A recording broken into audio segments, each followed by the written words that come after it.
Bab 331, Pertempuran Rahasia Bagian 2. Weir sangat berterima kasih atas tindakan Zhao Hai, karena dia tahu betul betapa kuatnya serigala itu. Suku banteng Dewa Raksasa mungkin kuat, tetapi jika mereka diserang oleh serigala yang jaraknya hampir 100.000 li, bahkan jika mereka berhasil mengusir serigala tersebut, mereka tetap akan mengalami kerugian. Mereka sudah mengalami kerugian sebelum melawan Raja Siki. Ini jelas bukan yang ingin dilihat Weirs dan yang lainnya. Dampaknya terhadap moral mereka terlalu besar, dan Zhao Hai diam-diam membantu mereka menyelesaikan krisis ini. Para anggota suku lembu raksasa melanjutkan perjalanan mereka. Para anggota suku Buddha sekarang memandang Zhao Hai seolah-olah mereka sedang melihat dewa binatang. Rasa hormat mereka terhadap Zhao Hai bahkan melampaui rasa hormat Weirs. Dalam beberapa hari berikutnya, mereka tidak menemukan sesuatu yang istimewa. Namun, mereka menemukan beberapa mayat anggota suku adu banteng di jalan. Namun, jelas sekali bahwa mayat-mayat ini telah dimakan oleh serigala padang rumput. Kecuali beberapa tulang besar, bahkan beberapa tulang kecil telah dikunyah oleh serigala padang rumput. Bisa dilihat betapa kuatnya serigala padang rumput. Dengan hanya beberapa tulang yang tersisa, Zhao Hai tidak bisa berubah menjadi makhluk undeak. Sihir tidak maha kuasa. Untuk mengubah mereka menjadi makhluk undeak, ada banyak syarat, salah satunya adalah menjaga tubuh mereka tetap utuh. Zhao Hai dan yang lainnya tidak peduli dengan mayat-mayat itu. Saat ini, Weirs dan yang lainnya sangat membenci perlombaan adu banteng sehingga mereka bahkan tidak bisa datang. 5 hari kemudian, kedatangan Raja Siki sudah dekat. Weirs dan yang lainnya melambat dan melihat dengan cermat kemah Raja Siki. Suasana tenang dan tidak terjadi apa-apa. Weirs dan yang lainnya memandang ke langit. Hari sudah hampir gelap. Weirs berhenti dan bersiap untuk pergi ke tempat Raja Siki keesokan harinya. Malam berlalu dengan lancar. Zhao Hai, yang khawatir jika West Wonder King akan melancarkan serangan malam terhadap mereka, terkejut. Dia berpikir bahwa West Wonder King seharusnya sudah mendengar berita bahwa suku sapi Dewa Raksasa telah kembali ke kamp lama mereka. Dalam keadaan seperti ini, mereka harus bersiap. Mereka tidak jauh dari tempat Raja Ajaib Barat. Keajaiban Barat kekuatan Raja lebih lemah dari mereka. Jika dia ingin mengalahkan mereka, dia mungkin akan melancarkan serangan malam ke kamp mereka. Hanya dengan begitu mereka akan mempunyai kesempatan untuk mengalahkan suku sapi dewa yang sangat besar. Namun, tidak ada pergerakan dari 11 King, seolah-olah dia tidak mengetahui hal ini. Hal ini membuat Zhao Hai sangat bingung. Zhao Hai menemukan Weirs dan mendiskusikan masalah tersebut di dekatnya. Weirs tidak begitu mengerti. Mereka hanya bisa curiga bahwa anggota klan adu banteng yang tidak melarikan diri ke King West Wonder, dan King West Wonder tidak mengetahui tentang mereka. Keesokan paginya, setelah sarapan, Zhao Hai mengemasi tenda dan mereka bergegas menuju kemah Raja Sebelaski. Ketika mereka berada sekitar 5 li jauhnya dari kamp Raja Sebelaski sepertinya akhirnya memperhatikan mereka. Seluruh kamp berada dalam kekacauan. Tidak lama kemudian, sebuah kavaleri bergegas keluar dari kamp. Weirs dan yang lainnya tidak berhenti. Mereka terus maju, tapi semua orang sudah menyiapkan kapaknya. Segera, kedua pasukan kavaleri itu bertemu. Weirs memandang orang yang datang. Itu adalah Raja Sebelaski. Raja Sebelaski masih mengenakan baju besinya, tetapi dia mengenakan pakaian katun di balik baju besi itu. Raja Siki tercengang saat melihat Weirs. Dia kemudian melihat ke arah tentara di belakang Weirs dan mengerutkan kening. Dia melangkah maju dan berkata, "Sisi menyapa Pangeran Weirs." Weirs memandang Raja Siki dan mendengus, "Sebelaski, saya sekarang adalah Patriark Ras Sapi Raksasa. Pada saat yang sama, saya ingin menyampaikan kabar baik kepada Anda. Kami telah mengalahkan perlombaan adu banteng dan merebut kembali kamp lama kami. Perlombaan adu banteng telah kalah. Apakah ada yang ingin Anda katakan?" Raja Siki memandang Weirs dan berkata dengan tenang, "Salam untuk Rajaku. Sebelaski telah mempersiapkan cara membantu Rajaku. Saya tidak menyangka Raja saya akan mengalahkan pencuri, kepala klan adu banteng, tanpa bantuan Sebelaski." Sebelaski sangat senang. Weirs dan yang lainnya memandang Raja Sebelaski dengan kaget. Mereka tidak mengira Raja Sebelaski akan begitu tidak tahu malu. Dia berbohong di hadapan mereka dan mengatakannya dengan benar. Weirs sangat marah hingga dia tertawa terbahak-bahak, "Maksudmu kamu selalu ingin membantuku?" Hahaha. Bagaimana Anda dapat membantu saya? Anda ingin menjadikan saudara perempuan saya sebagai budak untuk membantu saya. Kalau begitu aku benar-benar harus berterima kasih. Ekspresi Raja Sebelaski tidak berubah. Rajaku, jika aku tidak melakukan itu pada saat itu, pemimpin klan adu banteng itu pasti tidak akan membiarkanku pergi.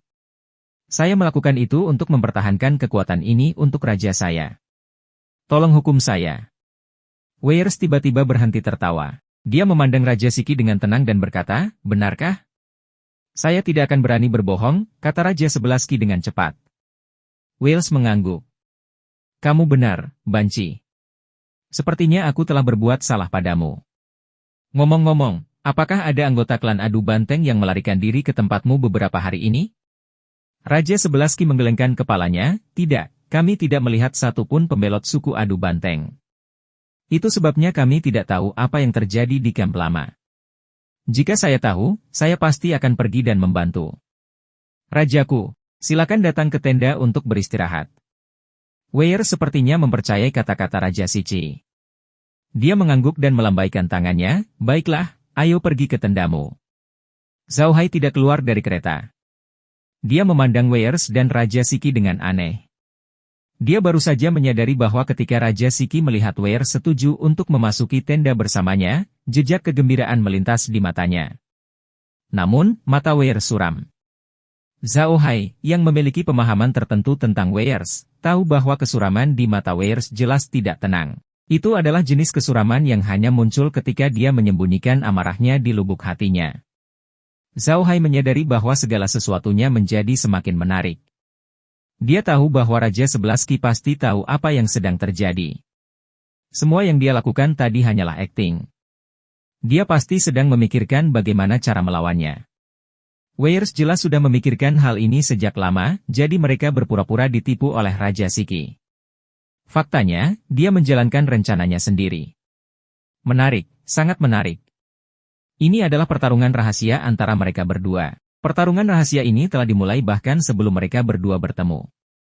Zhao Hai bahkan dapat membayangkan bahwa keadaan panik di kamp Raja Siki juga merupakan tindakan yang membingungkan mereka.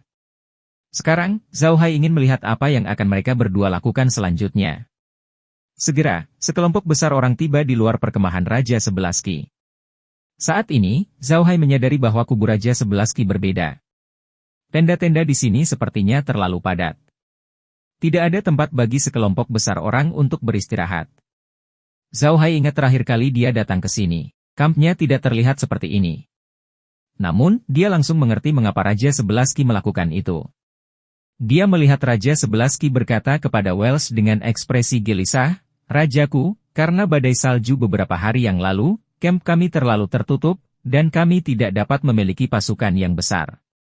Bagaimana kalau begini, biarkan pasukan rajaku datang ke perkemahanku untuk beristirahat.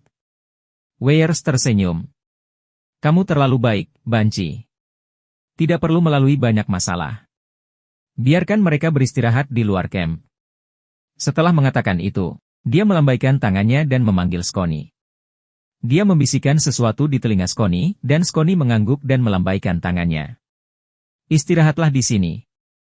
Meskipun kavaleri sapi surgawi yang sangat besar tidak mengerti apa yang dimaksud Weirs, mereka tetap berhenti. Weirs menoleh ke kereta Zhao Hai dan berkata, Hai kecil, ikut aku ke camp Sisi dan istirahatlah yang baik. Zhao Hai tersenyum dan membuka pintu. Dia keluar dari mobil dan membungkuk kepada Raja Siki. Zhao Hai menyapa Raja Sebelaski. Ketika Raja Sebelaski melihat Zhao Hai, wajahnya berubah. Dia belum pernah melihat kereta Zhao Hai sebelumnya, jadi dia tidak tahu bahwa itu untuk penggunaan pribadi Zhao Hai. Namun, ketika dia melihat bendera pangeran di kereta, dia mengira Mendus atau Yale akan berada di kereta. Dia tidak pernah membayangkan bahwa orang di kereta itu sebenarnya adalah Zhao Hai. Bab 332. Bodoh sekali. Melihat Zhao Hai yang tersenyum di depannya, Raja Sebelaski sedikit terkejut. Dia memiliki kesan yang mendalam terhadap Zhao Hai, bukan karena hal lain, tetapi karena Zhao Hai telah berjanji untuk memberi mereka gandum dengan harga murah. Dia hanya tidak berharap bisa bertemu Zhao Hai lagi dalam keadaan seperti ini. Raja Siki langsung mengerti siapa yang telah menyelamatkan saudara perempuan Weirs. Dia hanya tidak menyangka Zhao Hai memiliki kekuatan seperti itu. Namun, dia juga orang yang licik. Dia segera berkata, jadi itu Tuan Zhao Hai. Aku tidak menyangka akan bertemu denganmu secepat ini. Bagaimana kabarmu? Saya baik-baik saja. Terima kasih atas perhatian Anda, Yang Mulia, jawab Zhao Hai sambil tersenyum. Pada saat ini, suara Wei terdengar. 11 Qi, Zhao Hai adalah pangeran dari suku sapi takdir kita yang kuat. Mulai sekarang, telepon dia Yang Mulia. Ekspresi Raja Siki berubah. Dia tidak menyangka Zhao Hai akan menjadi pangeran dari ras sapi dewa raksasa. Dia memandang Wei dengan bingung. Rajaku, maksudmu Tuan Zhao Hai adalah seorang pangeran? Wei terkekeh. Zhao Hai adalah saudara laki-laki saya yang bersumpah darah. Mengapa dia tidak bisa menjadi pangeran dari suku sapi dewa yang perkasa? Banci, apakah kamu ingin aku berdiri di sini selamanya? Raja 11 Qi segera membungkuk dan meminta maaf, namun kemarahan di matanya menghilang. Jelas sekali bahwa dia marah dengan nada arogan Wei. Wei hanya membawa 100 penjaga dan memimpin Zhao Hai ke kamp Raja Siki. Sepertinya dia sepenuhnya mempercayai Raja Siki dan tidak mewaspadainya sama sekali. Raja Siki sering berhubungan dengan Wei dan hubungan mereka selalu baik. Wei tidak pernah merasa tidak puas dengan perilaku Raja Siki, jadi menurut Raja Siki, wajar jika Wei tidak mewaspadainya setelah dia menurunkan pendiriannya dan menemukan alasan seperti itu. Gelar Wei sebagai orang yang terpintar di suku banteng raksasa ternyata bukan sia-sia. Dia sudah lama mewaspadai Raja Siki. Alasan kenapa dia diajak seperti ini hari ini adalah untuk membiarkan Raja Siki menyelesaikan aktingnya. Dia sama sekali tidak menjamin keselamatan dirinya sendiri. Zhao Hai memiliki ratusan ribu makhluk undead di tangannya. Dan dia juga memiliki ahli level 9. Apalagi yang bisa mengancamnya? Raja Siki tidak mengetahui hal ini. Dia pikir rencananya telah berhasil. Dia telah menipu Wei ke dalam tendanya dan meninggalkan tentara Wei di luar. Ini berarti Wei telah jatuh ke tangan. Segera, mereka memasuki tenda besar Wei. Itu masih seindah sebelumnya, tapi mejanya telah dilepas. Ada beberapa meja kecil di dalam tenda, dan daging kambing sedang dimasak di sudut tengah tenda. Anggur susu ditempatkan di sebelah meja kecil, dan beberapa wanita adu banteng berdiri di belakang meja kecil. Sepertinya mereka ada di sini untuk menyajikan anggur. Begitu Raja 11 Qi dan yang lainnya duduk, para wanita dari klan adu banteng segera datang dan menyajikan anggur kepada mereka. Anggurnya hangat, suhunya pas. Raja Siki mengambil cangkir anggurnya dan tersenyum pada Wei. Rajaku, aku sangat senang kamu bisa datang ke tempat Raja 11 Qi, silakan minum anggur ini dengan penuh kasih sayang.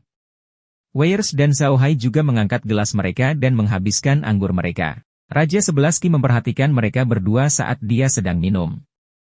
Saat dia melihat mereka menghabiskan anggurnya, senyuman di matanya menjadi lebih jelas. Segera setelah Zhao Hai menghabiskan minumannya, suara alam terdengar. Quote, zat beracun telah masuk ke dalam tubuh inangnya. Ancaman racunnya rendah. Tuan rumah disarankan untuk meminum air luar angkasa untuk mendetoksifikasinya. NBSP, Zhao Hai tertegun, tapi dia segera mengerti. Raja 11 Qi telah meracuni anggur tersebut. Zhao Hai tidak bisa menahan senyum. Dengan adanya ruang tersebut, dia bisa dikatakan kebal terhadap segala racun. Akan menarik untuk meracuninya. Dia perlahan meletakkan cangkir anggurnya dan tersenyum pada Raja 11 Qi, yang ini sangat senang melihat Yang Mulia hari ini. Saya telah menyiapkan sebotol anggur buah untuk dicoba oleh Yang Mulia. Dengan membalikan tangannya, sebotol anggur buah muncul di tangannya. Raja 11 Qi tidak meragukannya dan langsung tersenyum, tentu, Yang Mulia, anggur buah juga merupakan suatu kehormatan bagi 11 Qi. Setelah dia selesai berbicara, dia memberi isyarat kepada wanita suku adu banteng yang bertugas menuangkan anggur untuk menuangkan anggur kepada mereka. Raja 11 Qi memberikan perhatian khusus dan menemukan bahwa botol anggur buah tersegel dengan sangat baik. Tidak ada tanda-tanda akan dibuka, jadi dia merasa lega. Raja 11 Qi sering berhubungan dengan pedagang manusia dan meminum banyak anggur buah ini. Jadi, dia bisa tahu sekilas bahwa botol anggur buah ini telah dibuka. Jika sudah dibuka, berarti ada yang salah dengan wine tersebut dan dia tidak berani meminumnya. Wei tidak begitu mengerti apa maksud Zhao Hai. Dia memandang Zhao Hai dengan bingung. Zhao Hai memandang Weiers dan tersenyum. Lalu, dia melirik ke gelas anggur. Weiers segera mengerti. Kemarahan di matanya menghilang dalam sekejap. Tentu saja, sebotol anggur telah diisi dengan ramuan kehidupan. Dia sekarang lebih paham dengan penggunaan ruang. Selama dia berada dalam jangkauan monitor luar angkasa, dia bisa meracuni apapun tanpa harus khawatir akan halangannya. Ini karena ruang itu sendiri bisa retak. Tentu saja, ramuan kehidupannya juga sama. Setelah wanita lomba adu banteng membuka botol, dia menuangkan secangkir untuk Weiers, lalu secangkir untuk Zhao Hai, dan akhirnya secangkir untuk Raja Shiki. Mereka bertiga mengangkat cangkirnya dan meminumnya sekaligus. Weiers meletakkan cangkir anggurnya dan memandang Raja Shiki. Dia tersenyum dan berkata, "Kak, kamu tidak yakin, kan? Atau apakah Anda sedang menunggu sesuatu? Kenapa kita tidak bergerak setelah sekian lama berada di sini?" Raja Shiki tercengang, dan ekspresinya berubah. Dia memandang Weiers dan berkata dengan suara yang dalam, "Rajaku, saya tidak mengerti apa yang Anda maksud." Weiers tersenyum. "Kamu tidak yakin? Bagaimana aku bisa menjadi kepala klan dari klan Banteng Hercules dan klan kerajaan dari klan Tauren di usia yang begitu muda? Selain itu, Anda telah melihat anggota klan adu banteng yang melarikan diri dari kamp lama. Anda hanya melakukan tindakan untuk menipu saya agar masuk ke dalam tenda dan meninggalkan angkatan darat di luar. Dengan cara ini, hidup dan matiku ada di tanganmu. Aku bahkan tidak menahan diri dan meminum anggur beracun yang kamu siapkan untukku. Tapi kenapa kamu masih terus berakting? Apakah kamu menunggu sesuatu?" Raja Shiki mendengarkan kata-kata Weiers dengan bingung. Dia tidak mengira Weiers bisa menebak pikirannya. Melihat Weiers memandangnya dengan jijik, Raja Shiki mau tidak mau menatap Weiers dengan ekspresi garang. "Mengapa kamu melakukan ini ketika kamu mengetahui semua ini? Bukankah kamu terlalu bodoh? Mengapa kamu masih memiliki pemikiran bodoh seperti itu?" Weiers tertawa.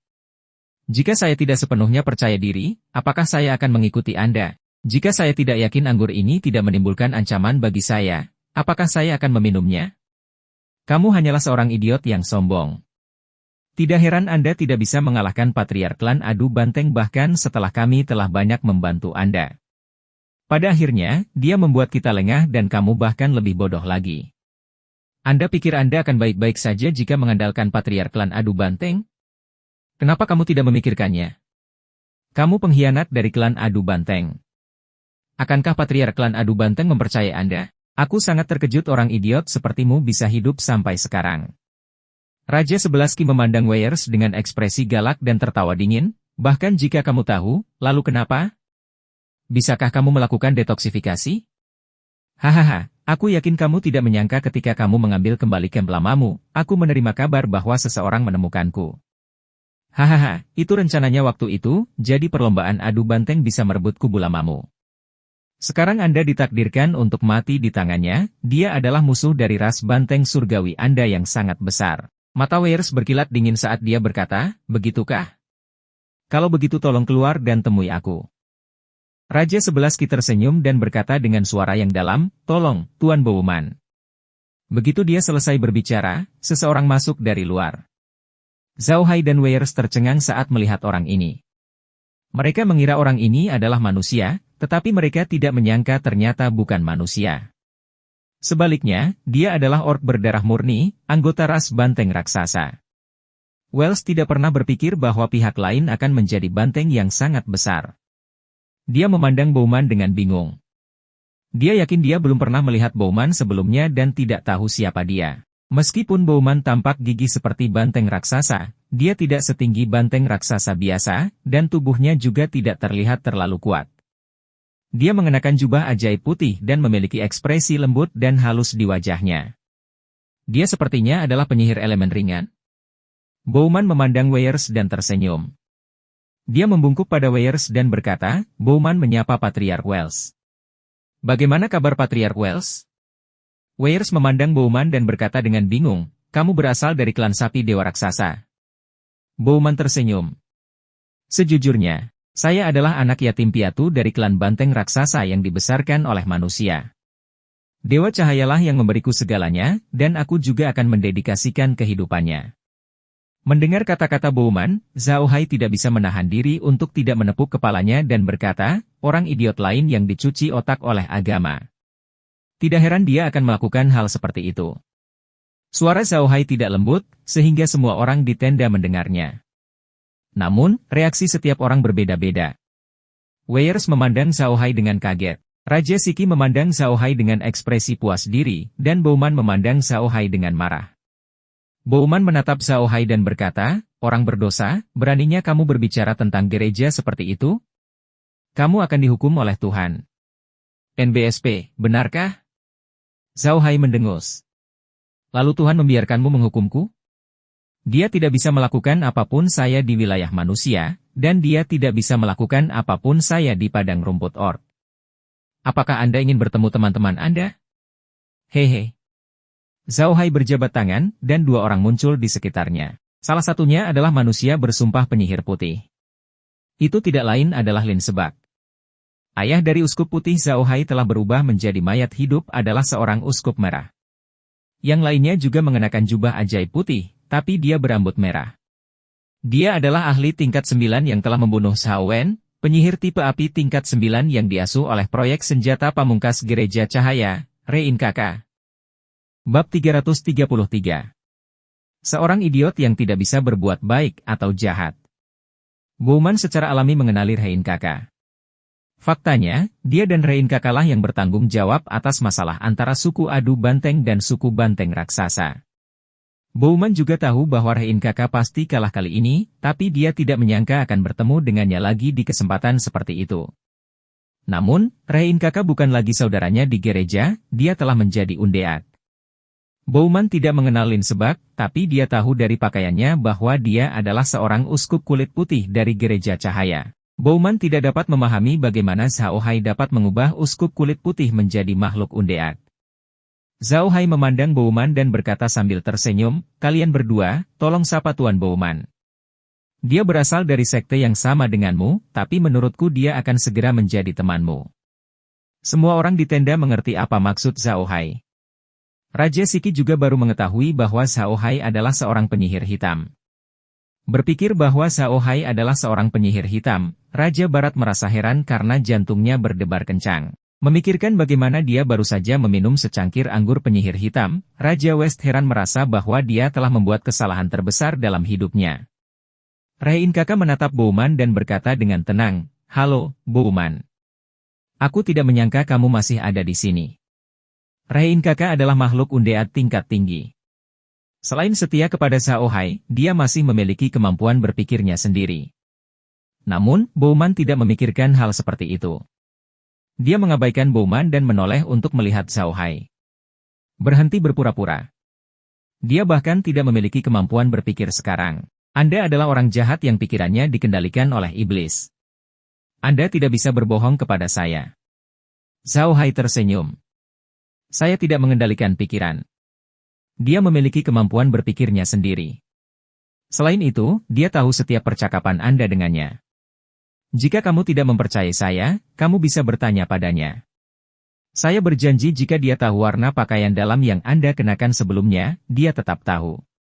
Weiers tidak bisa menahannya lebih lama lagi dan tertawa terbahak-bahak. Zhao Hai, sebaliknya, hanya tersenyum dan berkata kepada Bowman, apakah Anda mengenal pria ini? Dia mengacu pada Lin Sebak. Bowman menggelengkan kepalanya. Siapa yang tahu bahwa Anda menemukan jubah ajaib putih dan menemukan makhluk undead yang berpura-pura menjadi uskup kulit putih? Zhao Hai tersenyum. Pria ini tidak sepenuhnya dikenal. Namanya Lin Sebak. Anda mungkin belum pernah mendengar nama ini, tapi Anda pasti pernah mendengar tentang ayah. Ayahnya adalah Runebak, Kardinal Gereja Cahaya Tertutup Merah. Ini putra Runebak, Kardinal Lin Sebak memegang putih. Bowman tertegun sejenak. Tentu saja, dia tahu siapa Runebak. Faktanya, tidak banyak orang di Gereja Cahaya yang tidak mengetahui siapa Runebak. Bagaimanapun, dia adalah salah satu uskup agung berjubah merah terkuat di Gereja Cahaya, selain Paus. Jika seseorang tidak tahu siapa dirinya, dia bisa melupakan tinggal di Gereja Cahaya. Ketika Zhao Hai melihat ekspresi Bowman, dia tidak bisa menahan senyum. Bagaimana? Pernahkah Anda mendengar nama ini? Saat dia berada di Kadipaten Versailles, dia ingin menyerangku, tapi maaf, dia tidak berhasil, dan itulah kenapa dia berakhir seperti ini. Apa menurutmu Dewa Cahayamu bisa menanganiku? Lupakan saja, hanya berdasarkan metode penggunaan racun Anda. Anda berasal dari klan sapi surgawi yang sangat besar, dan hanya karena Anda disebut yatim piatu, Anda menjadi yatim piatu? Lalu bolehkah saya mengatakan bahwa Anda dicuri oleh orang-orang dari gereja cahaya? Apakah menurutmu Orc bisa memasuki inti gereja cahaya? Anda idiot. Saya memuji Anda dengan mengatakan bahwa Anda telah dicuci otak oleh agama. Kamu idiot yang tidak bisa membedakan yang baik dan yang jahat. Weirs dan Raja Sici tidak tahu bahwa Zhao Hai memulai pertarungan dengan gereja cahaya hanya karena dia menginginkan wilayah manusia. Terutama Weirs. Zhao Hai mengatakan bahwa identitasnya tidak dapat diungkapkan kepada manusia. Sepertinya dia benar. Meskipun Weiss dan Raja Sici tidak bisa dianggap sebagai tokoh tingkat tinggi dalam ras Orc, mereka pasti dianggap tingkat menengah. Oleh karena itu, mereka memiliki pemahaman tertentu tentang kekuatan gereja cahaya dalam umat manusia. Sekarang setelah mereka melihat Zhao Hai mengubah putra kardinal gereja cahaya menjadi makhluk undead, mereka mengerti mengapa dia tidak bisa bertahan dalam ras manusia. Namun, Zhao Hai memandang Bowman, yang wajahnya memerah. Bowman tidak malu, tapi marah. Seperti yang dikatakan Zhao Hai, dia telah dicuci otak sampai pada titik di mana dia tidak bisa membedakan antara yang baik dan yang jahat, jadi tidak mungkin dia mempercayai kata-kata Zhao Hai. Di matanya, Zhao Hai adalah iblis, dan iblis tidak akan pernah mengatakan bahwa Tuhan adalah orang baik. Zhao Hai memandang Bowman dan berkata, Anda tidak akan yakin jika saya mengatakan bahwa Anda tidak dapat membedakan antara yang baik dan yang jahat. Kalau begitu izinkan saya bertanya kepada Anda. Alasan mengapa gereja cahaya mengirimmu ke padang rumput Orc untuk menghadapi pacuan banteng raksasa pasti telah memberimu pemahaman tertentu tentang pacuan banteng raksasa, bukan? Selain itu, mereka tidak akan meminta Anda untuk segera bertindak. Setelah Anda tiba di padang rumput Orc, Anda pasti pernah tinggal bersama suku sapi dewa raksasa selama beberapa waktu sebelum Anda mengambil waktu untuk bertindak, bukan? Apakah menurut Anda klan sapi surgawi raksasa telah melakukan sesuatu yang jahat? Apakah menurut Anda klan sapi surgawi raksasa itu sangat kejam terhadap Minotaur lainnya? Apakah menurut Anda klan sapi raksasa adalah jenis klan yang hanya ingin memusnahkan seluruh umat manusia? Bahkan jika Anda dicuci otak oleh gereja cahaya, Anda seharusnya memiliki kemampuan berpikir sendiri, bukan? Apakah kamu boneka? Kata-kata Zhao Hai seperti pisau yang menusuk hati Bowman. Faktanya, Bowman mulai meragukan perkataan gereja cahaya sejak dia datang ke dataran. Namun, setelah bertahun-tahun mencuci otak, dia mengembangkan kebiasaan mengikuti perintah.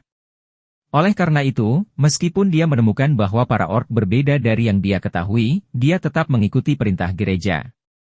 Kata-kata Zhao Hai telah memicu sedikit kegelisahan di hatinya. Justru karena itulah dia semakin marah. Dia juga lebih marah dari Zhao Hai. Dia membenci dirinya sendiri. Dia membenci dirinya sendiri karena meragukan semua yang dikatakan gereja. Dia berada di tempatnya saat ini karena gereja. Sekarang, dia mendengarkan perkataan musuh dan meragukan gereja. Dia mengira dia telah mengkhianati gereja, itulah sebabnya dia merasa sangat marah. Namun, dia tidak bisa melakukannya sendiri karena dia dibesarkan oleh manusia. Dia tidak mengetahui keterampilan jiwa binatang, energi pertempuran, atau sihir apapun. Satu-satunya hal yang dia tahu adalah racun.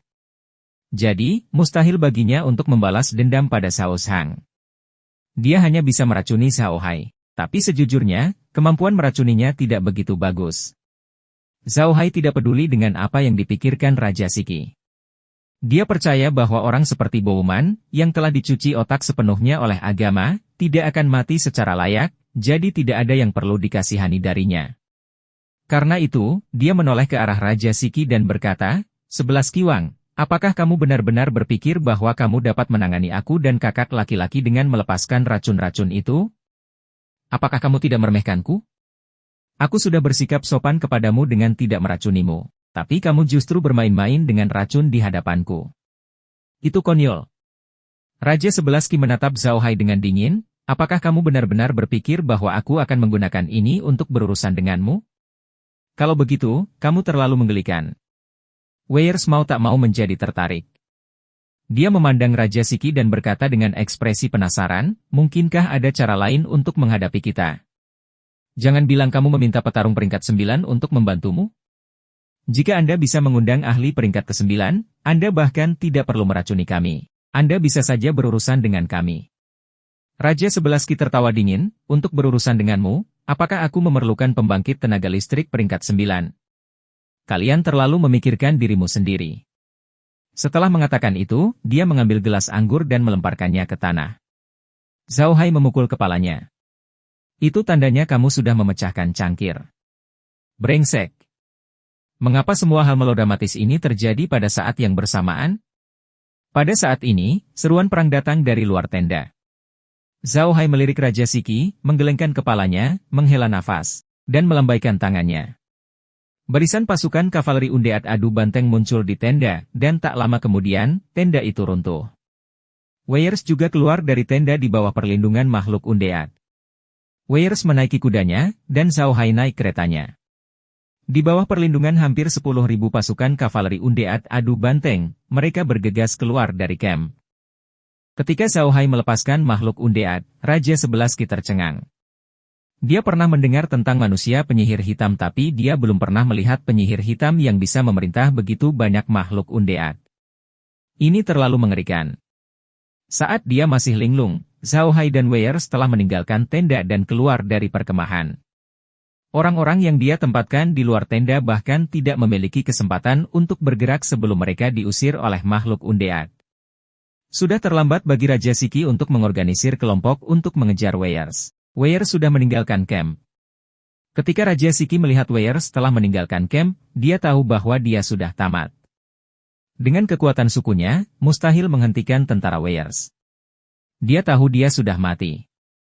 Namun, Raja Siki tidak rela mati. Dia bukan pahlawan. Faktanya, dia bahkan tidak sebaik patriark ras adu banteng. Dia hanya ambisius dan tidak mau berada di bawah orang lain. Itulah sebabnya dia bekerja sama dengan ras banteng surgawi yang sangat besar dan mengkhianati sang patriark. Namun, dia juga orang yang takut mati dan rakus akan kekuasaan. Kalau tidak, dia tidak akan segera membuang putri kedua dan ketiga dari klan sapi dewa yang kuat untuk menjadi budak setelah mengetahui bahwa mereka telah dikalahkan. Bowmanlah yang membuat rencana untuk menangani Wells.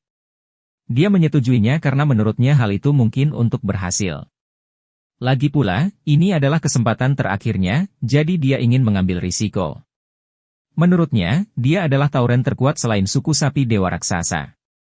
Sang patriark dari suku adu banteng telah dikalahkan oleh suku lembu dewa raksasa. Jika dia bisa mengalahkan suku sapi dewa raksasa sekarang, dia mungkin akan menjadi raja para tauren.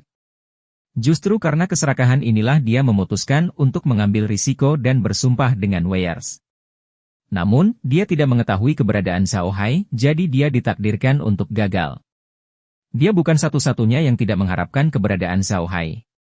Bowman tidak menyangka bahwa Zhao Hai belum tiba di dataran ketika Bowman pertama kali mengumumkan dengan suku sapi dewa raksasa. Pada saat Zhao Hai tiba di dataran, mereka sudah mulai bergerak.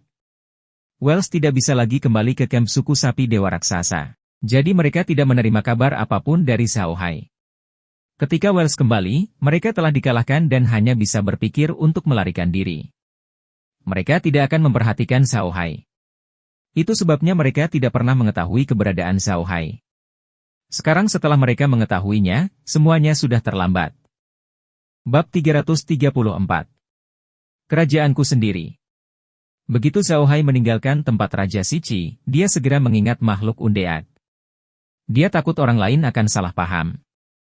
Skoni yang sedang menunggu Weirs dan Zhao Hai, segera memimpin pasukannya dan mendukung Weirs. Ketika Weirs mengikuti Raja Siki ke camp, dia sudah menyuruh Skoni untuk siap menerima mereka kapan saja. Jadi, selama kurun waktu tersebut, Skoni sangat gugup memperhatikan situasi di camp. Dia bahkan tidak meminum anggur susu yang dikirimkan Raja Siki. Memang benar dia tidak meminumnya, karena anggur susu yang diberikan Raja Sebelas Ki kepada mereka juga beracun. Jika mereka meminumnya, Zhao Hai harus mendetoksifikasi mereka ketika dia keluar. Kunjungi No.v.lb.in untuk pengalaman membaca novel terbaik. Tentu saja, ini juga karena Xiao Hai dan yang lainnya telah menambahkan cairan kehidupan ke dalam sup daging kambing yang mereka minum, sehingga tubuh mereka memiliki ketahanan terhadap racun. Kalau tidak, mereka mungkin sudah diracuni sampai mati sebelum Xiao Hai keluar. Setelah Skone dan yang lainnya melindungi Weiers, mereka tidak langsung maju. Sebaliknya, mereka mundur sedikit dan berkumpul kembali. Kereta Xiao Hai juga mundur ke belakang. Dia tahu bahwa meskipun dia bisa menggunakan makhluk undead untuk membunuh Raja Shiki, Weiers pasti tidak ingin hal itu terjadi. Weiers ingin menyelesaikan masalahnya sendiri, jadi Xiao Hai tidak ikut serta dalam serangan itu. Sebaliknya, dia mundur ke belakang. Weiers menikmati pemandangan Raja Shiki dengan mata dingin dan berkata, "Quote, bangsaku, Raja Shiki adalah penjahat yang tidak tahu terima kasih. Dia telah sepenuhnya menghidupi kita. Dia berkolusi dengan gereja cahaya dan mencoba meracuniku. Umatku, sekarang saya umumkan bahwa suku Adu Banteng akan dijadikan budak mulai hari ini. Pergi, bunuh mereka." Setelah dia selesai berbicara, dia mengambil kapaknya sendiri dan mengubahnya ke depan. Kavaleri dari klan Sapi Dewa yang kuat juga mengambil kapak mereka sendiri dan mengangkutnya menuju Raja Shiki. Terakhir kali mereka memulai pertarungan adu banteng di kamp lama mereka tidak menghancurkan terlalu banyak tenda karena itu adalah kamp mereka sendiri. Namun sekarang berbeda, mereka bertabrakan di Raja 11 Ki, jadi meskipun semua tenda dihancurkan, mereka tidak akan merasakan sakit hati apapun. Jadi kali ini, mereka tidak memiliki keraguan seperti yang alami di kamp lama. Di sini, mereka tidak keberatan sama sekali. Kali ini, Xiao Hai akhirnya menyaksikan keganasan tuduhan suku sapi leluhur yang sangat besar. Entah itu orang, kendaraan, atau tenda, jika menghalanginya, mereka akan hancur. Dampak serangan mereka tidak kalah dengan tank. Xiao Hai tidak terburu-buru. Dia hanya melihat dari belakang. Kali ini, dia tidak membawa Laura dan yang lainnya bersamanya. Namun, ini tidak berarti dia tidak bisa melihat mereka. Xiao Hai meninggalkan staf roh jahat di kamp lama. Jika dia ingin bertemu Laura, dia bisa kembali ke kamp lama kapan saja. Laura dan yang lainnya juga bisa muncul di sisinya melalui angkasa. Xiao Hai juga tahu bahwa pertempuran ini akan menjadi pertempuran terakhir yang dia alami di padang rumput tahun ini. Setelah pertempuran ini, mereka akan kembali ke benua manusia dan berangkat ke Kekaisaran Roson. Xiao Hai tahu bahwa Raja Shiki pasti akan kalah. Pertama-tama, Raja Shiki tidak memiliki pasukan sebanyak Weiers, dan kekuatan tempur mereka juga tidak sekuat Weiers. Saat ini, semangat Weiers berada pada puncaknya, sementara bawahan Raja Shiki merasa sedikit bersalah ketika mereka melihat suku sapi dewa yang sangat besar. Dalam keadaan seperti ini, kekuatan tempur kedua belah pihak bahkan tidak sebanding. Raja Shiki pasti akan kalah. Apa yang ingin dilihat Xiao Hai sekarang adalah bagaimana Weiers akan memperlakukan para beasmen biasa di kamp Raja Shiki. Saat Xiao Hai sedang mengamati, sebuah teriakan keras tiba-tiba terdengar dari perkemahan Raja Shiki, "Jika kamu berlutut dan menyerah, kami tidak akan membunuhmu. Jika kamu berlutut dan menyerah, kami tidak akan membunuhmu." Xiao Hai benar-benar lega saat mendengar suara ini. Suara ini tidak diteriakan oleh satu orang, tapi oleh seluruh kavaleri suku banteng raksasa. Dengan cara ini, anggota suku adu banteng yang tidak memiliki keinginan untuk bertarung tidak lagi menyerang Weiers dan yang lainnya. Mereka pasti akan menyerah. Seperti yang dipikirkan Xiao Hai, klan adu banteng biasa tidak ingin memulai perang dengan klan sapi dewa raksasa. Mereka tidak peduli dengan apa yang dipikirkan Raja 11 Ki. Mereka hanya tahu bahwa klan sapi dewa raksasa telah membantu mereka di masa lalu, jadi mereka tidak seharusnya menjadikan mereka musuh. Selain itu, tindakan Raja 11 Ki saat mengalahkan klan banteng raksasa benar-benar curang. Bahkan banyak bawahan Raja 11 Ki yang tidak tahan, apalagi klan adu banteng biasa. Jadi orang-orang ini segera menyerah dalam jumlah besar. Raja Shiki ingin lari, tapi dia tidak bisa. Dia meninggal dalam kekacauan, dan Bowman dibunuh oleh makhluk undead Xiao Hai. Bowman tidak mengetahui sihir, energi pertempuran, atau keterampilan jiwa binatang. Dia tidak tahu apa-apa selain meracuni dan merencanakan. Di medan perang seperti ini, dia akan menjadi orang pertama yang mati. Pertempuran ini berlangsung selama sehari, dan seluruh suku adu banteng telah dikalahkan. Dari 500.000 camp yang kuat, 100.000 telah tewas, hanya menyisakan 400.000. Weirs dan yang lainnya juga telah kehilangan 20.000 kavaleri banteng dewa yang sangat besar. Dapat dikatakan ini adalah kemenangan besar. Mulai sekarang, tidak akan ada lagi perlombaan adu banteng di dataran. Mereka hanya akan menjadi budak dari ras banteng dewa yang sangat besar dan tidak lagi disebut sebagai ras yang terpisah. Bab 335. Kerajaanku sendiri. Setelah perang berakhir, Zhao Hai dan yang lainnya beristirahat di tenda Raja 11 Qi selama 3 hari. Kemudian, mereka kembali ke kamp lama mereka. Tentu saja, mereka juga mengambil semua yang ada di kamp Raja 11 Qi. Zhao Hai awalnya ingin melihat Cupang, tetapi setelah bertanya-tanya, dia mengetahui bahwa Cupang telah mati dalam kekacauan tersebut. Hal ini membuat Zhao Hai sangat sedih. Dia tidak menyangka seseorang yang dia kenal akan mati seperti ini. Setelah lebih dari 10 hari perjalanan, mereka akhirnya kembali ke kamp lama klan Banteng Dewa Raksasa, kamp Raja Banteng. Segera setelah mereka kembali ke kamp, Weirs dan yang lainnya menurunkan semua bawahan klan adu Banteng menjadi budak dan mengambil semua senjata mereka, membuat mereka tinggal bersama budak lainnya. Karena saat itu musim dingin, sangat tidak nyaman untuk mengirim pesan. Oleh karena itu, sedikit orang di padang rumput yang mengetahui bahwa suku adu Banteng telah direduksi menjadi ras budak. Bahkan orang-orang yang bertanya pada lembu pun tidak tahu bahwa suku lembu dewa raksasa sekali lagi telah kembali untuk hadir lama mereka. Ini adalah musim dingin di padang rumput orc, membosankan dan terjamin. Setelah kembali ke turnamen, Zhao Hai berdiskusi dengan Laura dan yang lainnya dan memutuskan untuk kembali. Meskipun Weirs enggan pergi, dia tahu bahwa Zhao Hai dan yang lainnya tidak terbiasa tinggal di sini, jadi dia setuju. Namun, kali ini dia tidak bisa membiarkan Zhao Hai kembali dengan tangan kosong. Dia telah memberi Zhao Hai 200.000 domba dan 100.000 budak. Sekarang dia kaya, dia tidak peduli dengan hal-hal ini. Dia tahu bahwa Zhao Hai menyukai beberapa binatang aneh, jadi dia meminta seseorang menangkap sapi berkulit batu untuk Zhao Hai. Sayangnya, setelah Zhao Hai baru saja ditingkatkan, jadi sapi berkulit batu tidak cukup untuk naik level. Namun, level rating sapi berkulit batu ini lumayan. Dunia menilainya sebagai level 30 dan matang dalam 24 jam. Ia bisa melahirkan 8 kali, dan setiap kali ia melahirkan 5 anak, ia akan memakan 4 butir pakan setiap jamnya. Secara umum, Zhao Hai sangat puas dengan perjalanan ke prairie ini. Namun, dia tidak segera membawa budak yang diberikan Weirs kembali ke Kastil Iron Mountain. Kastil Iron Mountain tidak dapat menampung begitu banyak budak. Zhao Hai berencana membawa para budak kembali ke Kastil Iron Mountain ketika musim semi tiba keesokan harinya dan cuaca menjadi lebih hangat. Dia kemudian akan memperluas seluruh Kastil Iron Mountain. Weirs tidak terlalu khawatir. Karena suku mereka mempunyai masalah pangan, mereka tidak perlu khawatir tentang makanan. Memberi makan orang-orang ini bukanlah masalah besar. Selain itu, Zhao Hai memberi mereka begitu banyak makanan, jadi tidak masalah memberi mereka makan. Zhao Hai hanya membawa 200.000 domba kali ini. Saat itu musim dingin di dataran Beasmen, dan sulit memberi makan mereka. Dia tidak bisa meninggalkan mereka di sini untuk menimbulkan masalah bagi Weirs. Meskipun mereka telah memutuskan untuk pergi, masih banyak hal yang harus dilakukan. Setelah sekitar 10 hari sibuk bekerja, Zhao Hai dan yang lainnya akhirnya mengemasi barang-barang mereka dan siap untuk pergi. Weirs dan yang lainnya mengirim Zhao Hai 10 mil jauhnya sebelum dengan enggan mengucapkan selamat tinggal padanya.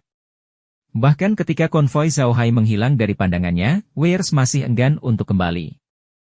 Mendus yang berada di samping Weirs berkata, "Tujuh kecil, ayo kembali. Itu akan baik-baik saja. Kita akan bisa melihat Hai kecil lagi besok musim semi. Dia akan kembali. Dia adalah pangeran dari klan sapi suci kita yang kuat, jadi dia pasti akan kembali." Sayang sekali Hai kecil itu bukanlah Beasman sungguhan, kata Well sambil menghela nafas. Kalau tidak, kita tidak perlu takut pada siapapun. Dengan itu, dia memutar kepala bantengnya, menepuk-nepuk kudanya, dan berlari kembali ke perkemahan lama. Mendus dan yang lainnya segera mengikuti di belakangnya. Mereka juga enggan berpisah dengan Zhao Hai. Meskipun mereka sudah lama tidak mengenal Zhao Hai telah melakukan banyak hal untuk mereka. Apalagi semua yang dia lakukan adalah demi mereka. Dalam keadaan seperti itu, mereka memiliki perasaan yang sangat istimewa terhadap Zhao Hai. Ada kebaikan, persahabatan, dan terlebih lagi, rasa terima kasih. Para biasman menghargai hubungan dan mengungkapkan perasaan mereka secara langsung. Mereka akan baik kepada siapapun yang memperlakukan mereka dengan baik, dan mereka tidak akan baik kepada siapapun yang memperlakukan mereka dengan buruk. Zhao Hai telah melakukan banyak hal untuk mereka, jadi tentu saja mereka harus bersikap baik padanya. Zhao Hai telah memperhatikan Weiers dan yang lainnya sepanjang waktu. Ketika dia melihat Weiers dan yang lainnya telah kembali, Zhao Hai menghela nafas lega. Dia mengemasi barang-barangnya dan membawa Laura dan yang lainnya kembali ke benteng Iron Mountain. Karena mereka harus berjuang dan mengemas barang-barang mereka, mereka sudah lama tidak kembali ke kastil Iron Mountain. Saat mereka tiba, mereka tercengang karena mereka tidak membayangkan bahwa cuaca akan begitu hangat di kastil Iron Mountain. Menurut perkiraan Zhao Hai, suhu di padang rumput adalah 40 derajat Celcius, sedangkan suhu di benteng gunung besi adalah 10 derajat Celcius. Zhao Hai, Laura, dan yang lainnya tidak pernah membayangkan bahwa kastil gunung besi akan begitu hangat. Mereka segera mengganti pakaian katun tebal dan merasa sedikit lebih baik. Mereka muncul kembali di ruang tamu kastil utama. Tidak ada seorang pun di kastil utama. Zhao Hai melihat dan memperhatikan bahwa Hijau dan Kun Sheng tidak ada di kastil. Mereka pasti sudah keluar. Mereka berempat berjalan keluar dari ruang tamu kastil utama dan segera melihat para budak yang telah mendapatkan kembali status sipilnya. Para budak sudah terbiasa dengan penampilan misterius Zhao Hai. Mereka hanya membungkuk pada mereka berempat dan kembali ke urusan masing-masing. Sekarang, mereka semua mempunyai pekerjaan masing-masing, dan kehidupan mereka sangat memuaskan. Mereka bisa makan sepuasnya, memakai pakaian hangat, dan bahkan mendapat bayaran. Mereka merasa seperti sedang bermimpi setiap hari. Mereka tidak pernah berani memimpikan kehidupan seperti itu sebelumnya. Zhao Hai dan yang lainnya pergi ke pabrik terlebih dahulu. Mereka semua sibuk, dan semuanya normal. Produksi wain susu sangat tinggi, hampir 500 kg sehari. Produk wolnya sama dengan milik orc, atau bahkan lebih baik. Di masa lalu, para orc menggunakan beberapa metode kuno untuk mengolah produk wol mereka, jadi gayanya sangat sederhana. Sekarang, ada banyak perempuan yang bekerja di pabrik wol mereka. Banyak dari manusia perempuan ini yang pintar dan cekatan. Mereka telah meningkatkan metode pemrosesan para orc, dan produk wol di pabrik mereka terlihat lebih indah daripada yang ada di orc. Penggilingan padi sibuk setiap hari, begitu pula mesin pengepres minyak. Bisnis mereka dengan Kadipaten Versailles belum berhenti. Namun, Chai mengatakan bahwa lebih sedikit orang yang menonton Rocky Mountain karena mereka tahu bahwa mereka tidak dapat menangkap Zhao Hai dan yang lainnya, jadi mereka perlahan-lahan pergi. Zhao Hai dan yang lainnya perlahan berjalan keluar kastil. Begitu mereka berada di luar, mereka menyadari bahwa sedang turun salju di hutan belantara tanah hitam. Langit dan daratan di luar kastil sangat luas. Meski tidak bisa dibandingkan dengan pemandangan bersalju di padang rumput orc, pemandangannya tetap berbeda. Melihat ini, Zhao Hai tidak bisa menahan diri untuk tidak menghela nafas panjang. Saya tidak tahu kenapa, tapi kenapa saya merasa pemandangan di sini bahkan lebih bagus daripada pemandangan di padang rumput orc. Laura tertawa, ini adalah tempat kami sendiri. Jadi tentu saja menyenangkan untuk melihatnya. Namun, saya sangat mengagumi kemampuan Chai. Lihatlah perbedaan suhu antara bagian dalam dan luar kastil. Saya benar-benar tidak menyangka kemampuan Chai begitu kuat. Sepertinya kita tidak perlu menyiapkan pakaian katun untuk musim dingin di masa depan. Zhao Hai tertawa terbahak-bahak, itu benar. Dengan Chai di sini, kita tidak perlu menyiapkan pakaian katun di masa depan. Namun, kami tidak bisa melakukannya tahun depan. Tahun depan, kami akan memiliki 100.000 orang tambahan. Memikirkan hal ini saja membuatku pusing. Di mana kita harus mengatur 100.000 orang ini? Laura menjawab sambil tersenyum, jangan khawatir. Hutan belantara Blackyard begitu luas sehingga ada banyak ruang untuk penataan. Sekarang saya terutama khawatir tentang bahan-bahan yang dibutuhkan untuk membangun benteng Iron Mountain. Meskipun kita bisa menambang batu, itu sangat lambat. Selain itu, jika rumah yang dihuni 100.000 orang semuanya terbuat dari batu, kita akan membutuhkan terlalu banyak batu. Kita tidak bisa membiarkan 100.000 orang tinggal di benteng Iron Mountain. Saya pikir kita harus melaksanakan rencana kita untuk membangun desa. Zhao Hai mengangguk dan melihat dataran putih yang tak terbatas di depannya. Dia tidak bisa menahan diri untuk berkata dengan bangga, "Kuat, ya, inilah waktunya untuk melaksanakan rencana kita. Kerajaan kita sendiri akan segera dibangun."